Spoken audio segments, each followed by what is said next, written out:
জনগণ কী চাচ্ছে, জনগণের প্রতি সম্মান প্রদর্শন করা, গণতন্ত্রের যে মূল স্পিরিট সেটা কিন্তু তিনি ধারণ করতেন সবসময়। আর একটা রাজনীতি তিনি করতেন, সেটা ইনক্লুসিভ পলিটিক্স, অর্থাৎ সবাইকে নিয়ে রাষ্ট্র পরিচালনা করা, সে বিষয়টাও তিনি কিন্তু করতে পেরেছিলেন।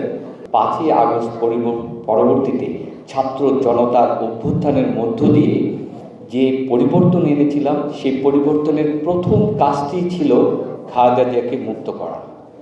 আর এটি দাবি ছিল আমাদের এই জেএনজি এবং ছাত্র জনতার অরাজনৈতিক সংগঠনের যে আন্দোলন হয়েছে তার নেতৃত্বের জায়গা থেকে এই দাবিটি কি প্রমাণ করে?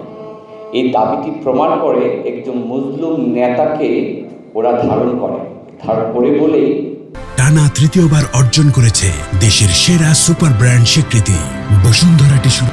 তাদের প্রায়োরিটি ছিল সেটি।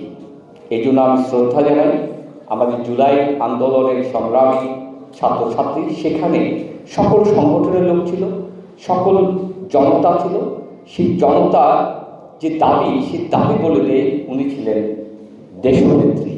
বিভিন্ন সময়ে টকশোতে, বিভিন্ন লেখায় যে বিষয়বস্তুগুলোকে চিহ্নিত করতাম, তার মধ্যে লেখা ভালো করার জন্য ভালো ক্যারেক্টার পছন্দ করতে হয়। একটা উপন্যাসের চরিত্র কিন্তু উপন্যাসকে ফুটিয়ে তোলে। তো আমি করতাম কি, আমার মতো দুর্বল একজন লেখক খুব শক্তিশালী একটা চরিত্র বাছাই করার চেষ্টা করতাম। সে কে হতে পারে? বেগম খালেদা জিয়া।